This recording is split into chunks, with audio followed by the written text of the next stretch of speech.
মনে পড়ছে মহিনের ঘোড়াগুলি সেই গানটা। পড়াশোনায় জলাঞ্জলি ভেবে মূর্খ বলছো কি?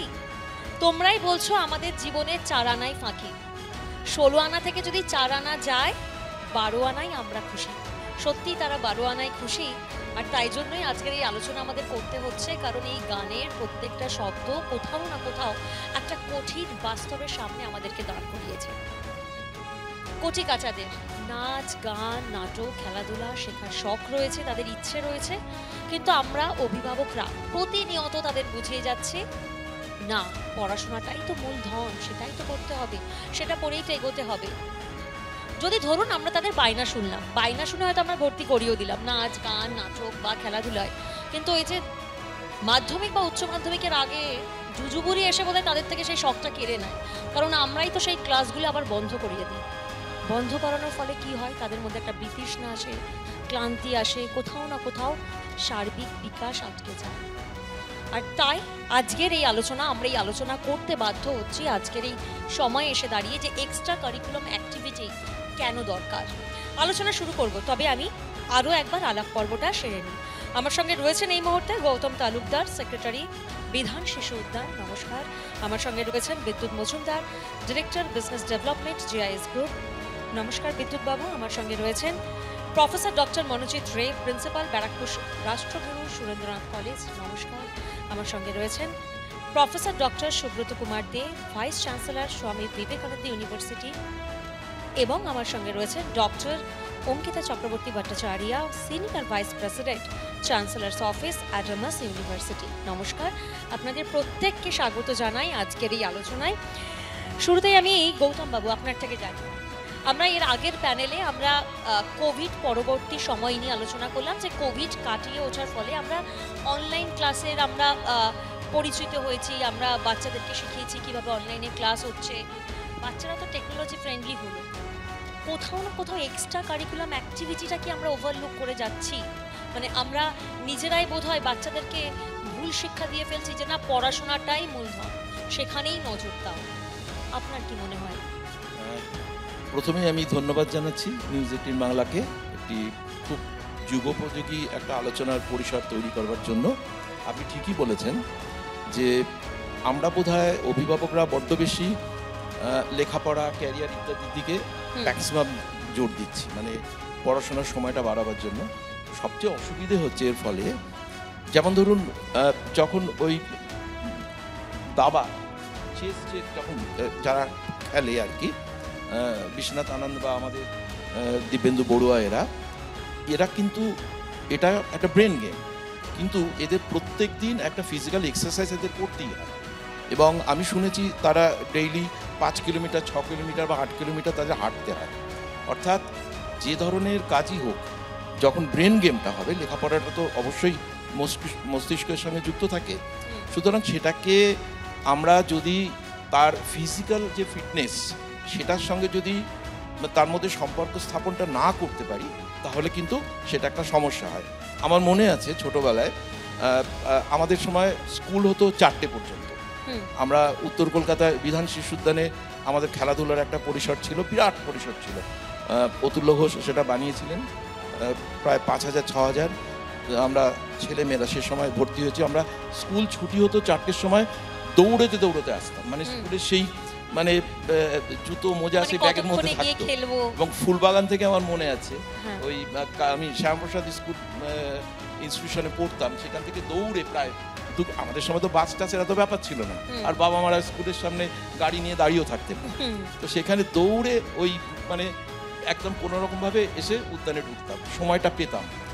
এখন যেটা একটা অসুবিধে হয়েছে, আমি এটা বলছি, এটা মাননীয় সরকারকে আপনাদের মাধ্যমে ভাববার জন্য, যে বিকেল 4:30 অবধি হয়ে গেছে স্কুল।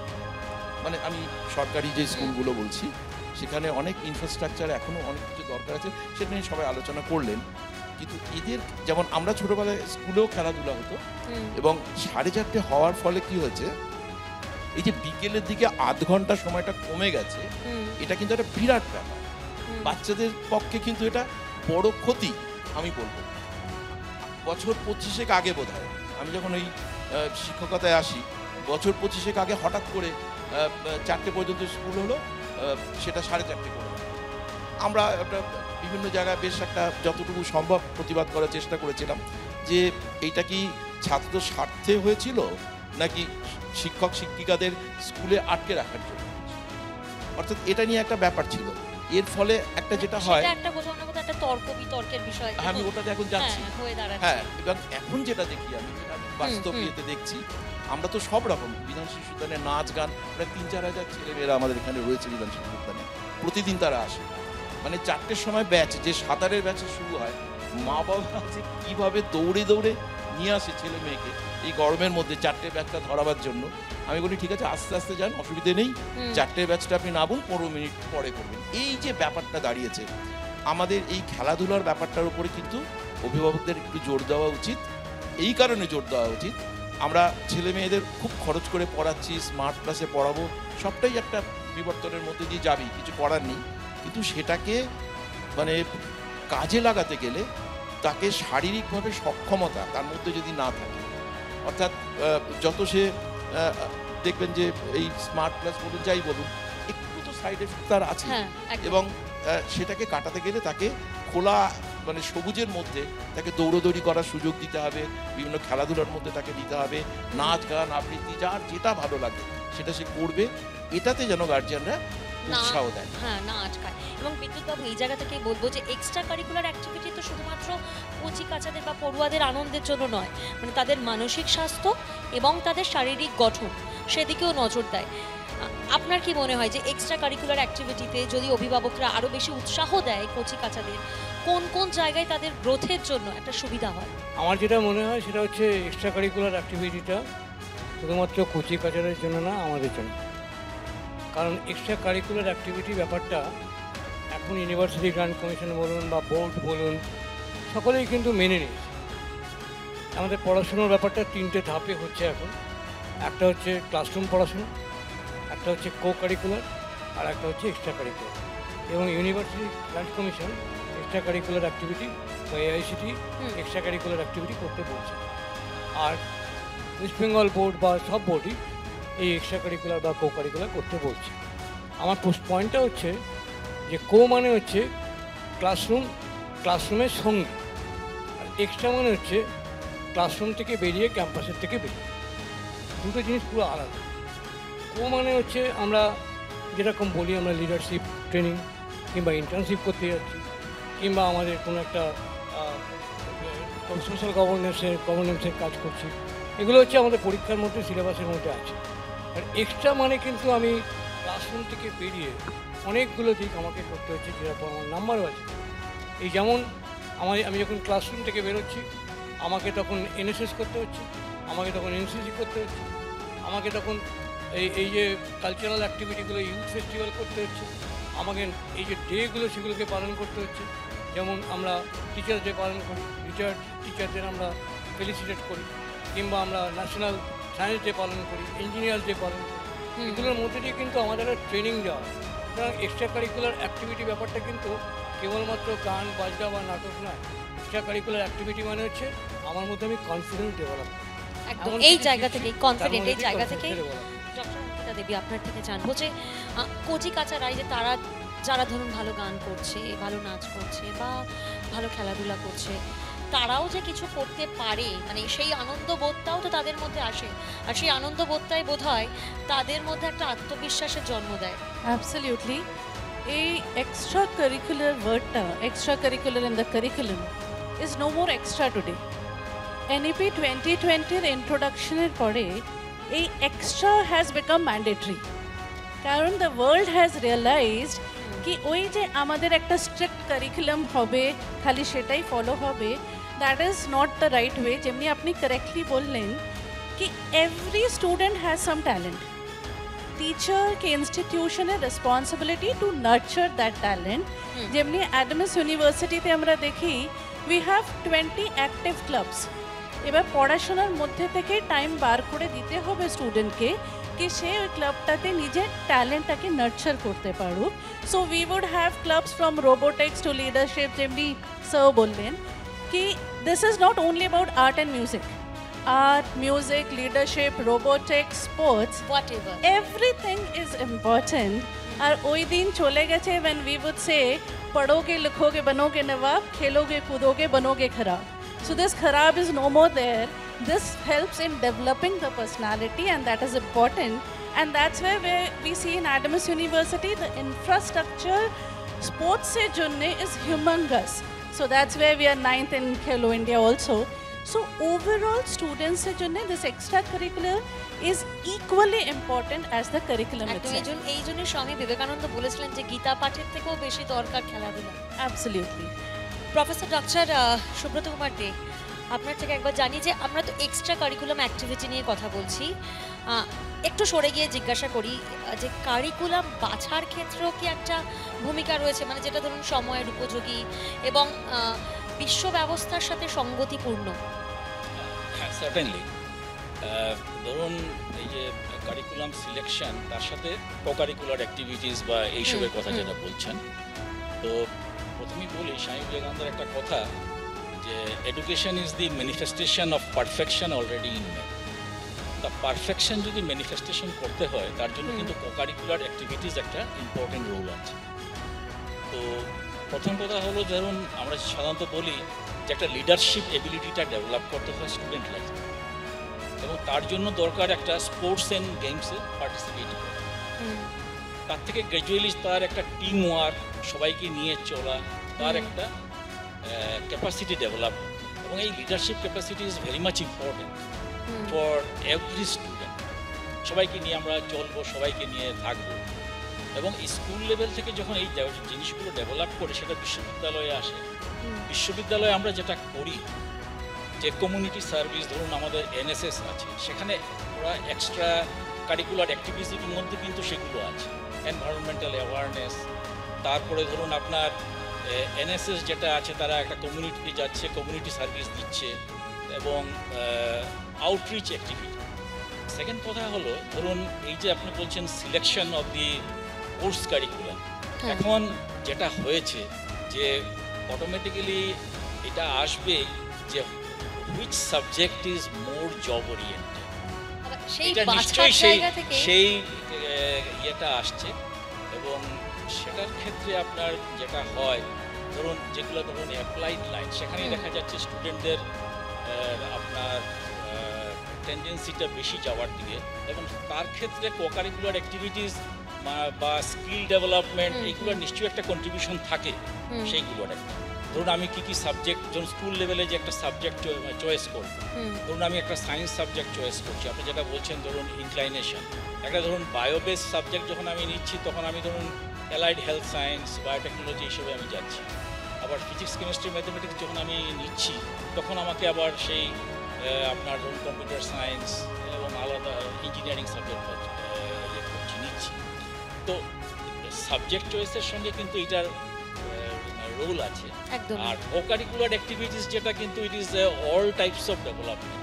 এডুকেশনটা কিন্তু অ্যালোন কারোর একা ডেভেলপমেন্ট করতে পারে না, এডুকেশনের সাথে কো-কারিকুলার অ্যাক্টিভিটিস থাকতেই হবে। কেননা আপনি যদি কোভিড আর প্রি কোভিড আর পোস্ট কোভিড দুটো ভাগে যদি ভাগ করেন, পোস্ট কোভিডে যেটা দেখেছি যে প্রি কোভিডের সময় বা কোভিড পিরিয়ডে যে জিনিসটা হয়েছে, এরা সবসময় ইউটিউব এবং আপনার মোবাইল, এই এডিকশনটা মানে totally destroyed A part of the student life actually. এই সময়টা আমরা কতটা ব্যবহার করব এবং কোন মাধ্যমগুলোর উপর আমরা ভরসা করব, সেটা বোধহয় বাছাটা অভিভাবকদেরও দায়িত্ব, এবং শিক্ষকদেরকেও সেইটা সামনে এগিয়ে আসতে হবে।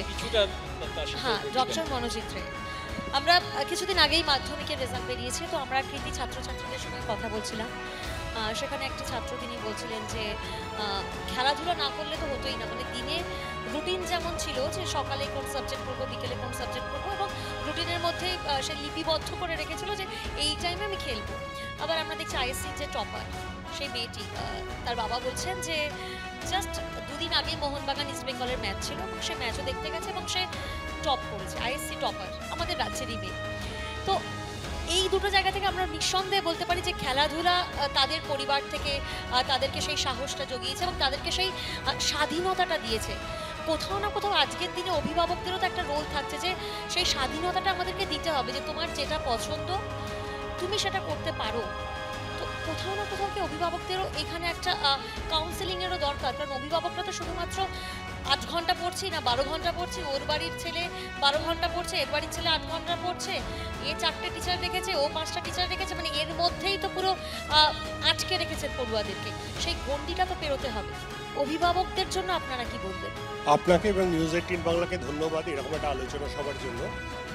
প্রথমে আমরা যেটা বলি, আমরা ছেলে মেয়েদেরকে স্কুলে পড়াই বা কলেজে পড়াই দুটো কারণে। শুধুমাত্র সিলেবাসে যেটা আছে সেটা তারা খুব ভালো করে শিখুক এটা নয়, ভারতবর্ষের সুনাগরিক হোক। একদম। আমরা বলে থাকি মানুষ সমাজবদ্ধ জীব। তা সমাজবদ্ধ সিস্টেমের মধ্যে সুনাগরিক হতে গেলে শুধুমাত্র সিলেবাসে যা আছে সেটা তৈরি করে খুব ভালো নম্বর পেলেই হতে পারে না। হুম, আপনি যেটা কথাটা বলছিলেন একটু আগে, যে যারা কৃতি ছাত্রছাত্রী আছে তাদের সাথে আপনারা কথা বলেছেন, দেখেছেন, আমরা দেখলাম 5 জন কৃতি ছাত্রছাত্রীকে এখানে আপনারা পুরস্কৃত করলেন। তাদের অ্যাক্টিভিটি আপনারা যে ভিডিও ক্লিপিংস দেখালেন সেখানে থেকেই আমরা খুব পরিষ্কার যে তারা সারাদিন শুধু পড়াশোনা নয় অন্য অ্যাক্টিভিটির মধ্যেও থাকে। হুম, সেটা হতে পারে খেলাধুলো, সেটা হতে পারে গান, সেটা হতে পারে কবিতা আবৃত্তি, সেটা হতে পারে গল্পের বই পড়া, সেটা হতে পারে কৃষিকাজের সাথে যুক্ত থাকা, বাবা মার পেশার সাথে তাদেরকে সহায়তা করা। অর্থাৎ অ্যাক্টিভিটির মধ্যে থাকাটাই হচ্ছে কো কারিকুলার অ্যাক্টিভিটি। অর্থাৎ আপনাকে খুব সিম্পল একটা এক্সাম্পল দিচ্ছি। আপনি যদি আর্মিতে চাকরি করতে যান, শুধুমাত্র ওই ডিফেন্স ট্রেনিং বা ওদের যে প্যারেডটা হয় সারাদিনে একবার, সেটার বাইরেও সারাদিন আপনাকে বিভিন্ন কার্যকলাপের সাথে যুক্ত রাখবে। আপনাকে কার্যকলাপের সাথে যুক্ত থাকতে হবে, কারণ আপনাকে সমাজবদ্ধ জীব তৈরি হতে হবে। অতএব আমরা বাবা মায়েদের কাছে বলবো, আপনারা ছেলে মেয়েদের ভেতর থাকা যে প্রতিভাটা আছে সেটা কি খুঁজে বার করতে চান? তাহলে তাদেরকে বিভিন্ন কার্যকলাপের সাথে যুক্ত করুন, দেখে নিন, খুঁজে নিন যে তার মধ্যে সে কোনটা ভালো হবে। সমাজের জন্য শুধু ডাক্তার ইঞ্জিনিয়ার দরকার নেই, সমাজে ভালো শিল্পীও দরকার, ভালো চিত্র পরিচালকও দরকার, ভালো ছবি আঁকে, ভালো গান গায় এমন মানুষও দরকার, ভালো সাংবাদিকও দরকার, ভালো শিক্ষকও দরকার। অতএব ডাক্তার হলে এত রোজগার করা যাবে, ইঞ্জিনিয়ার হলে আরো বেশি রোজগার করা যাবে, ক্যালকুলেশনের বাইরে আসতে এইটা হবে। কিন্তু হিসেবটা করার উচিত না। হুম, অর্থটাকেই যদি প্রধান জায়গায় রেখে হুম, অভিভাবক বা অভিভাবিকারা আমরা যারা রয়েছি তারা যদি এটাকে ছাত্রছাত্রীদের সামনে প্রধান জায়গাটাকে টার্গেট করে দেখাই, তাহলে সে তার নিজস্ব রাস্তা হারিয়ে ফেলবে। বরং তার মধ্যে থাকা স্বাভাবিক প্রতিভা প্রস্ফুটিত হতে দেওয়াই উচিত। সেটাও কোথাও না কোথাও আমরাই দমন করে দেবো। হ্যাঁ, অতএব তার মধ্যে যে হ্যাঁ। প্রতিভাটা রয়েছে সেটা প্রস্ফুটিত হতে দিতে হবে। হুম, কেউ ভালো ইউটিউবারও হতে পারে, হুম, হয়ে অনেক বেশি রোজগার করতে পারে। রোজগারটা জীবনে শেষ কথা নয়, হুম। তার পেশাদারিত্ব, তার সমাজের প্রতি সমাজমুখীতা, এইগুলো তাকে ঠিক একদিন না একদিন প্রতিষ্ঠিত করবেই। একাডেমিক্যালি কোয়ালিফাইড হওয়ার থেকে বেশি দরকার আমাদের এডুকেটেড হওয়ার। মানে আমরা একগাদা ডিগ্রি নামের পাশে রাখলাম, কিন্তু কোথাও না কোথাও নিজেদের শখ, নিজেদের ইচ্ছা, সেগুলোকে আমরা হারিয়ে দিলাম। কোথাও না কোথাও সেটা হয়তো অবশ্যই হ্যাঁ, মানে তার খেসারত সমাজকে দিতে হবে। আপনি পৃথিবীর বিদেশের অন্য ইউনিভার্সিটিগুলোকে দেখুন, বিদেশি ইউনিভার্সিটিগুলোর দিকে তাকাবেন, হুম, তাদের কোর্সগুলো আমাদের মতো নয়। অনেক কোর্স আছে যেগুলো শুধুমাত্র হয়তো যিনি ভালো ছবি আঁকতে পারেন তিনিই কেবলমাত্র নিতে পারবেন, বা কোনোটার ক্ষেত্রে যিনি শুধুমাত্র ভালো গান গাইতে পারেন বা যিনি ভাষা বা যে কোনো ভাষায় লিখতে ভালোবাসেন তারা সেইগুলো পড়াশোনা করতে পারবেন। তেমনভাবে ওরিয়েন্ট করা হয়। আমি একটি বিদেশি ইউনিভার্সিটির কিছুদিন আগে দেখছিলাম সোশ্যাল মিডিয়ায়, তারা তাদের একজন ছাত্র অত্যন্ত ভালো ইন্টেরিয়র ডিজাইনার হয়েছে, তার কাজকর্মের নিদর্শন তুলে ধরেছে। বাহ, আসবো আবার আপনার কাছে। ধন্যবাদ। আমি গৌতম বাবু আপনার কাছে জানার চেষ্টা করবো যে উনি যেমনটা বললেন, তাহলে কোথাও না কোথাও কি মানে মানসিক স্বাস্থ্যের জন্য এখন অভিভাবকরা আলাদা করে কাউন্সেলিং করাচ্ছেন, তারা ট্রিটমেন্টও করাচ্ছেন অনেক জায়গায়, কারণ দেখছেন যে পড়ুয়ারা তারা হতাশায় ভুগছে, কোনো কোনো জায়গায় তারা চরম পর্যায়ে যাওয়ার সিদ্ধান্ত নিচ্ছে। খুব সহজ তো একটা পথ, এক্সট্রা কারিকুলাম অ্যাক্টিভিটি তারা যা চায়, যেটা তাদের ইচ্ছা, সেটা করার অনুমতি দিলেই তো তার সুরাহা বোধ হয়। আপনার কি মনে হয়? আমি খুব বিনীতভাবে বলি আপনার কথা প্রসঙ্গ টেনে, ছাত্রছাত্রীদের থেকে এখন আরও বেশি জরুরি গার্জিয়ানদের কাউন্সিলিং। অর্থাৎ গার্জিয়ানদের সে ছেলে মেয়ে কিভাবে মানুষ করবে, কি আধুনিক পদ্ধতি, কি ব্যাপার হচ্ছে তার মধ্যে তাকে সে কীভাবে পরিচালিত করবে এ সম্পর্কে অভিভাবক অভিভাবকীরা একটা কাউন্সিলিংয়ের খুব এটা জরুরি। এখন এই কাউন্সিলিং বললেই অনেকে আমরা ভেবে বসি আমি কি পাগল হয়ে গেছি নাকি যে আমাকে করতে হবে, এই একটা ব্যাপার। এই স্যার যেটা বললেন একটা কথা যে এই যে মোবাইল ইত্যাদি ব্যবহার করার ফলে একটা চোখে বা ইত্যাদিতে একটা এর শারীরিক একটা প্রভাব পড়ছে। এখন এটা তো খুব সত্যি কথা, টেকনোলজি যত এগোবে আমরা তত একটু অলস হব। অলস হওয়া মানে যেমন আগে যেমন ধরুন বাড়িতে বাড়িতে সেই টিউবওয়েল হতো, সেই টিউবওয়েল থেকে যে জল নিয়ে সেই যে এক্সারসাইজটা করা হতো বা মশলা বাটা যেটা হতো, এগুলো কিন্তু আমরা হাজার হাজার টাকা দিয়ে এখন জিমে করি, এগুলো তখন সহজাত ছিল। সুতরাং টেকনোলজি উন্নত হলে যেমন এই স্থবিরতাটা আসে, সুতরাং তার একটা রেমিডিয়াল যে ব্যাপারটা, সেই ব্যাপারটা কিন্তু আমাদের এই বাচ্চাদের মধ্যে ব্যাপারটা আনতে হবে। এই বিষয়টা আমাদের ন্যাশনাল এডুকেশন পলিসি এনইপি 2020 কিংবা এনইপি 2022 বা ন্যাশনাল কারিকুলাম ফ্রেমওয়ার্ক 2020 এবং 2022-তে লেখাপড়াটা যেরকম জয়ফুল লার্নিং এর কথা বলা হয়েছে, প্রস্তাবিত করা হয়েছে, সঙ্গে সঙ্গে খেলাধুলার ইত্যাদি ব্যাপারগুলো কিন্তু ইনক্লুড করতে বলা হয়েছে। সুতরাং এটা নিয়ে মানে যেটা আগে আমাদের সহজাত ছিল অনেক কিছু, সেটা এখন একটু নিয়ম করে এটা আনতে হচ্ছে। সুতরাং এর একটা বিরাট প্রয়োজন আছে। অর্থাৎ লেখাপড়ায় যে ভালো হবে সে যদি শারীরিকভাবে সব দিক থেকে মানে তার মেন্টালি অ্যালার্ট, ফিজিক্যালি ফিট না থাকে, তাহলে কিন্তু সে পুরোটা তো নিতে পারবে না। সুতরাং এই ব্যাপারে সব অভিভাবিকা ভাবা উচিত যে লেখাপড়া তো সে অবশ্যই করবে, তার মধ্যে তার যে গুণগুলো আছে। যেমন আমি একটা ছোট্ট আর একটা অল্প সময় নেব, ইদানিং আমি একটা ভিডিও পাওয়া গেছে, ডক্টর অরিজিৎ সাহা, উনি সব বাংলা মিডিয়াম স্কুলে পড়েছেন, তার ভিডিওটা দেখছিলাম। সে কি করে সে মেডিকেল কলেজ থেকে পাশ করলো, তারপর এমডি করলো এইমস থেকে, তারপর এখন সে অল ইন্ডিয়াতে ডিএম এর জন্য মানে ডিএম মেডিকেল অঙ্কোলজিতে সে 18 র্যাঙ্ক করেছে। অসাধারণ ছবি আঁকে।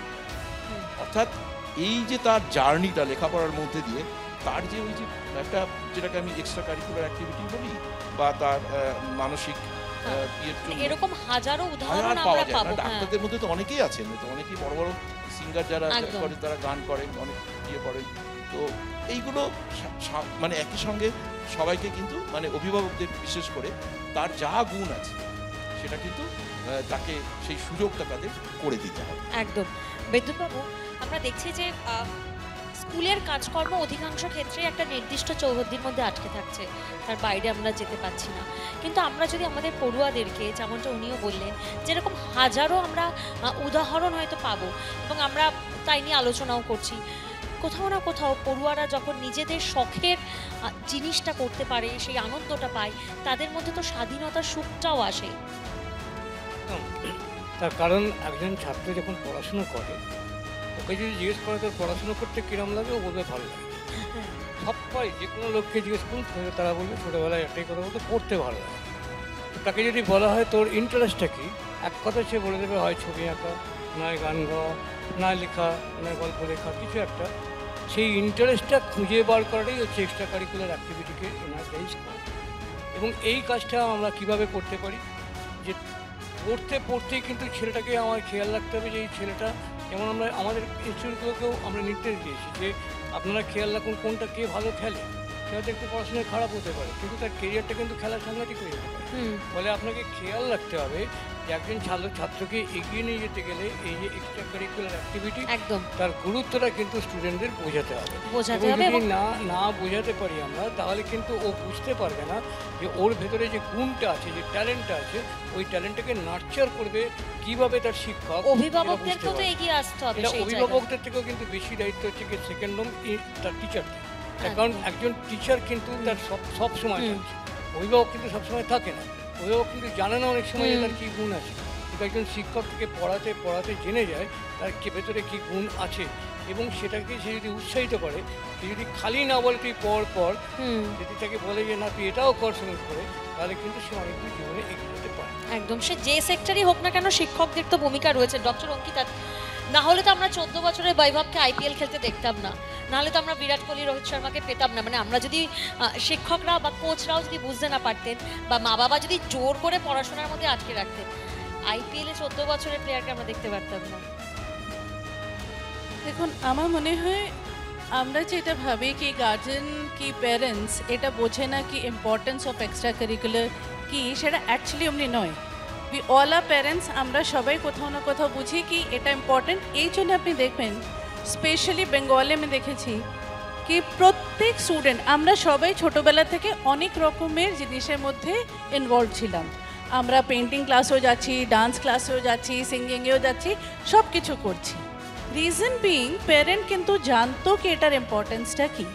নাও with time because of education system এতটাই বাচ্চা বিজি হয়ে গেছে, দূরে দূরে স্কুল, কি প্যারেন্ট ভেবেছে আচ্ছা ঠিক আছে এটা তবে ছেড়ে দেয়। এই জন্যে ইউনিভার্সিটিজ কি institutions they have taken the responsibility.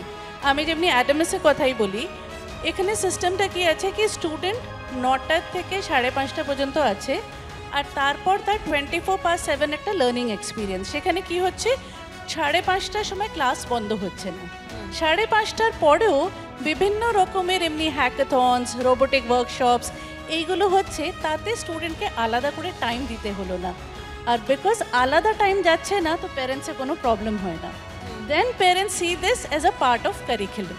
তো আমরা যদি এভাবে ব্লেন্ড করতে পারি তবে it becomes very easier for the student, universities or institutions and parents.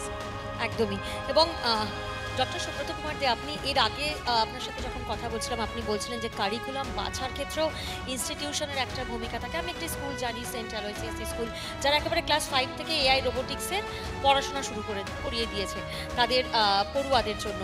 তো সেক্ষেত্রে আমার মনে হয় যে তাহলে কি সব শিক্ষা প্রতিষ্ঠানদেরই মানে তাদেরকেই অ্যাকচুয়ালি এগিয়ে আসতে হবে যে তোমার আগামীর পথ প্রশস্ত করার জন্য এই বিষয়গুলি বেছে নেওয়া দরকার।